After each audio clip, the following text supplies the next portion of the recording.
Evangelho, sexta-feira da segunda semana do tempo da Quaresma.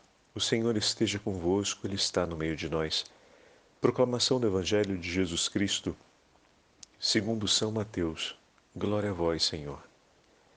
Naquele tempo, dirigindo-se Jesus aos chefes dos sacerdotes e aos anciãos do povo, disse-lhes: Escutai esta outra parábola.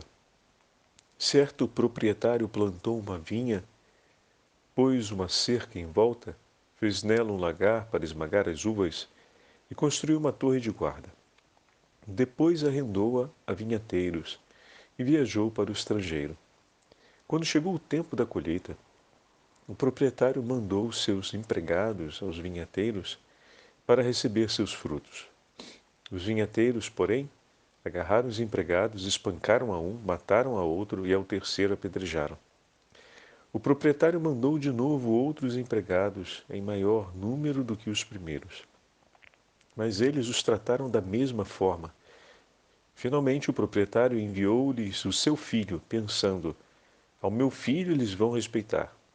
Os vinhateiros, porém, ao verem o filho, disseram entre si: Este é o herdeiro.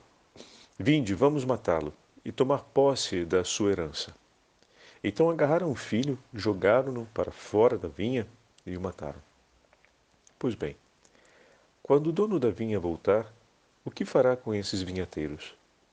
Os sumos sacerdotes e os anciãos do povo responderam: Com certeza mandará matar de modo violento esses perversos e arrendará a vinha a outros vinhateiros, que lhe entregarão os frutos no tempo certo. Então Jesus lhes disse: Vós nunca lestes nas Escrituras a pedra que os construtores rejeitaram tornou-se a pedra angular? Isto foi feito pelo Senhor e é maravilhoso aos nossos olhos. Por isso eu vos digo: o reino de Deus vos será tirado e será entregue a um povo que produzirá frutos. Os sumos sacerdotes e fariseus ouviram as parábolas de Jesus e compreenderam que estava falando deles. Procuraram prendê-lo, mas ficaram com medo das multidões, pois elas consideravam Jesus um profeta. Palavra da salvação. Glória a vós, Senhor. Sexta-feira da segunda semana do tempo da Quaresma, em nome do Pai, do Filho e do Espírito Santo. Amém. Queridos irmãos e irmãs, a Santa Liturgia hoje nos leva ao 21º capítulo do Evangelho de São Mateus.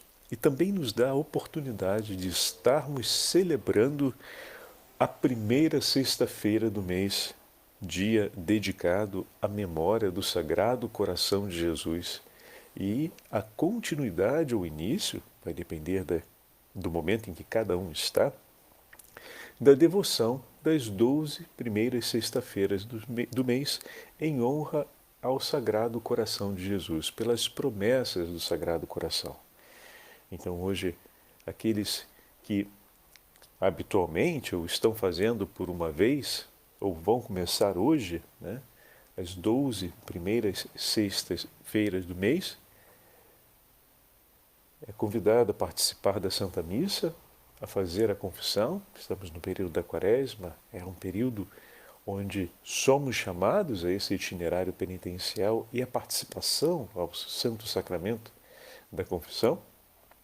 Depois, o ato de amor e devoção ao Sagrado Coração de Jesus, através da oração de consagração de Santa Margarida Maria, também o ato de reparação.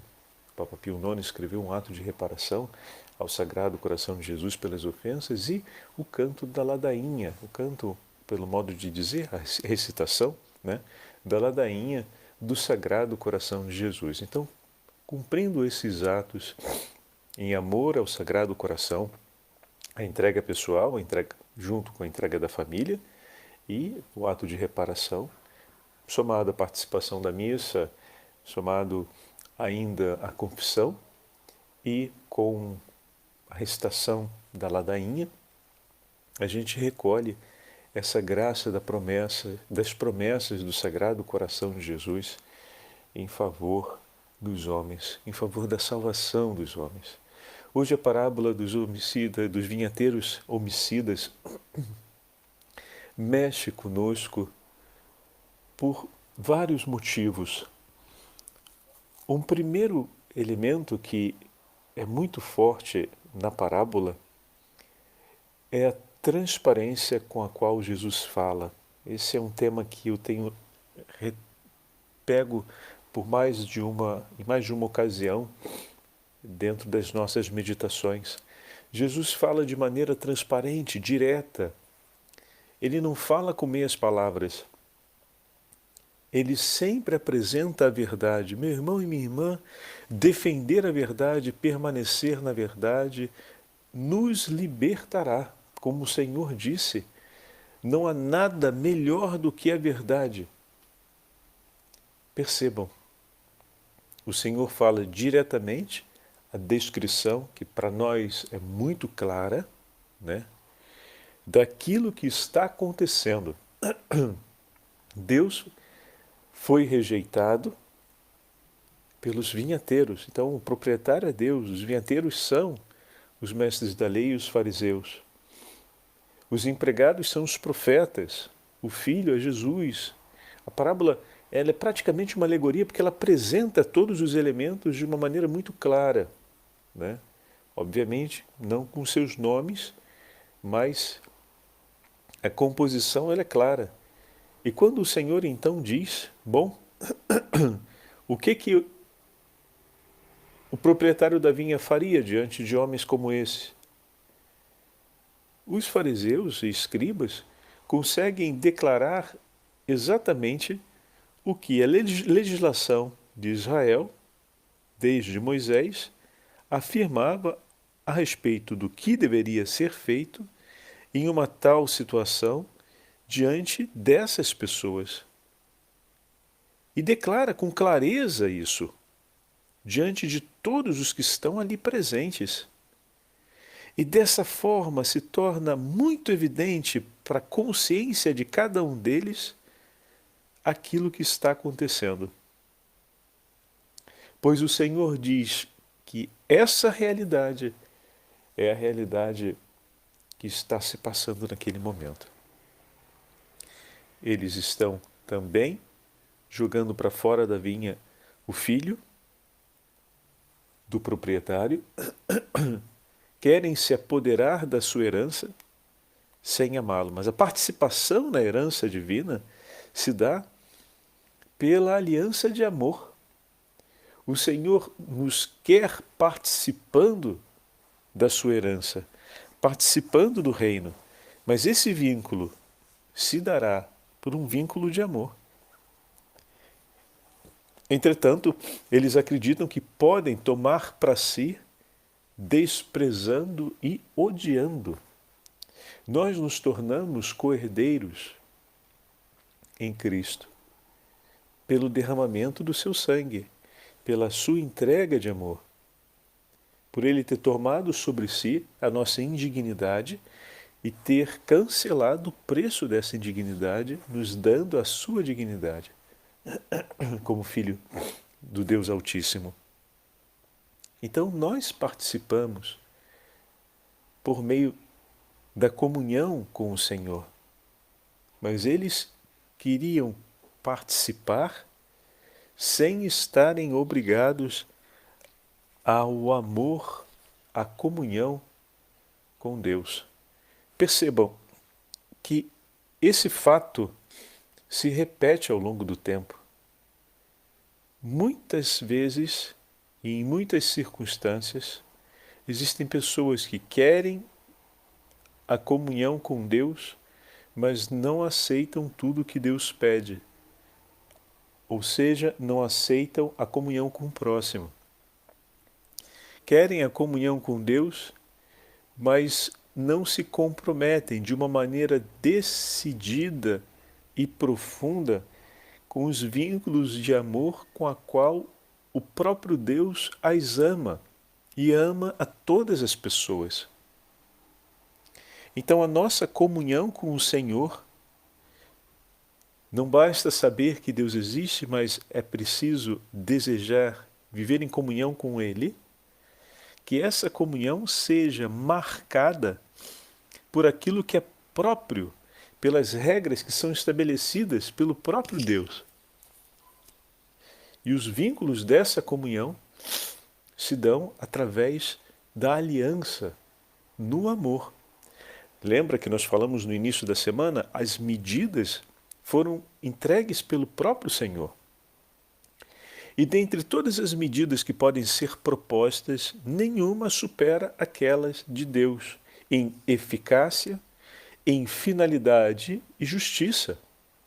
Então, se Deus nos apresenta suas medidas, são as melhores, as mais justas e aquelas que vão cumprir em maneira perfeita, né, a dignidade da aliança, que vão preservá-la, a aliança ao seu máximo, sem que nada se perca. Então, as medidas melhores são as medidas de Deus. E Ele nos revelou suas medidas, não foi algo que ficou escondido. Porém, para abraçar as medidas de Deus, no amor ao próximo, é necessário que nós vivamos a experiência de deixar as nossas medidas, o que significa aquele exercício de morrer para si, viver para Deus. O que significa muitas vezes pensar em fazer do nosso jeito, mas nunca tomar essa iniciativa sem antes perguntar como meu Deus me propõe, como meu Deus quer, como meu Deus espera, como meu Deus me chama a viver. Então não tomar uma iniciativa que não seja aquela segundo o coração do Senhor. Essa é a dinâmica importante. Se olharmos para o texto de hoje, e se os vinhateiros reconhecessem que a vinha ela é do Senhor, e tivessem o zelo de levar até Ele tudo aquilo que dele, ou por graça dele, foi recebido, o Senhor em nenhum momento falharia com a assistência e a participação desses vinhateiros. Por quê? Porque o Senhor é generoso. Mas como a gente pode ver a generosidade desse Senhor, Padre Fábio, se a gente não vê nenhuma relação de trabalho declarada no texto? Porque a generosidade a gente poderia ver a partir daquilo dali, mas a gente vê através do gesto do proprietário. Depois do que foi feito, depois de não ter sido escutado, por lei, ele teria o direito de expropriar aqueles vinhateiros de qualquer responsabilidade do que era seu, por uma má administração do que foi entregue a eles. Lembram da parábola do administrador? A mesma medida antiga poderia ser utilizada ali para dispensá-los, com família e tudo quanto. Entretanto, mesmo tendo sido ofendido em seu direito, ele insiste enviando outros mensageiros, outros servos, que pudessem convencer os vinhateiros de retomar o compromisso inicial, ou seja, a aliança na participação do que é comum a eles. Eu amo, entrego a ti, porque eu não desprezo minha vinha, eu coloco em suas mãos e te peço que você a ame como eu também a amo, ou seja, cuide para que ela produza frutos. Como a gente usa no próprio ditado, né, brasileiro, é o olho do proprietário que engorda o boi. Então, se você tem o zelo por aquilo que você ama, né, aquilo vai gerar frutos e vai ser bem cuidado. Então a exigência que na lei antiga se supunha da parte daquele que tomava a responsabilidade de algo que era de um outro, é que ele fosse justo no direito da produção. Ou seja, se eu cuido, amo e se produz, aquele a quem eu confio deve cuidar e amar para que se produza. E através dos frutos eu vou conseguir compreender a grandeza do amor e do cuidado que os vinhateiros dispuseram sobre aquela vinha. E a vinha produz os frutos. No tempo de recolher os frutos acontece isso. Porém, eles não amavam ou não cuidavam daquela realidade em comunhão com o seu Senhor. Nesse caso, o proprietário. Eles o faziam por eles mesmos, pela ambição da própria vontade. O que significa dizer que se aplicavam àquilo que recebiam, mas não queriam a justiça na comunhão de amor. Então o Senhor manda os empregados para que os chamem de volta para isso. Em outras palavras, tornem a justiça a serem bons, porque um dia, quando eu confiei em vossas mãos, confiei chamando-vos a dividir comigo o amor. Mas na hora em que tomastes responsabilidade sobre isso, vocês permitiram que o coração de vocês seguisse por uma outra estrada e cada vez mais nos afastamos. Tanto que o texto diz, né? O proprietário, ele plantou a vinha, cercou, abriu o lagar, construiu a torre, ele cuidou dela, né? E aqueles dali a quem ele entregou, que ele esperava que cuidasse dela com o mesmo amor, eles cuidam para si próprio, se apropriam e começam a explorar. E não reconhecem o amor que o proprietário lançou sobre aquilo e tomam para si. Consequência, cada vez mais começam a odiá-lo, porque pouco a pouco acreditam não apenas ter um direito sobre aquela vinha, mas de terem o poder de fazer as coisas acontecerem como eles querem. E aqui começa a grande estrada da soberba e do ódio. Porque a existência do proprietário e o agir do proprietário é o falimento da grande ambição de acreditar-se maior do que todos e poderoso sobre aquilo que se tem. E ali é a hora que se estabelece a franca hostilidade contra Deus. Ou melhor, no pecado contra Deus. E aqui na parábola, contra o proprietário.